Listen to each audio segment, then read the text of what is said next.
რა თავხედი უნდა ყოფილიყავი, რომ დინამოში თამაშზე მეოცნება. ალექსანდრე ჩივაძე ნახალოვკელ ბიჭებთან ერთად დინამოს ვარჯიშების საყურებლად ხშირად დადიოდა ხოლმე. 1974 წელს კი ოცნებაც აისრულა და გუნდშიც მოხვდა. პირველად ფორმა რომ ჩავიცვი, სარკეში ჩავიხედე და ღმერთს ვთხოვე, ეს ფორმა აღარ გამხადო.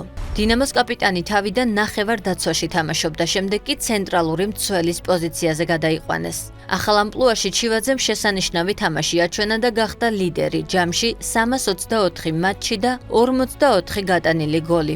იმ პერიოდის ფეხბურთისთვის უცნაური სტატისტიკა, მცველები გოლებს ხშირად არიტანდნენ ხოლმე.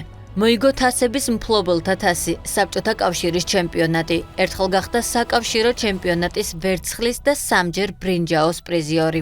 1980 წლიდან საბჭოთა კავშირის ნაკრების უცვლელი წევრია. 46 თამაშიდან 26-ში ნაკრებს კაპიტნობს კიდეც. გაიტანა 3 გოლი.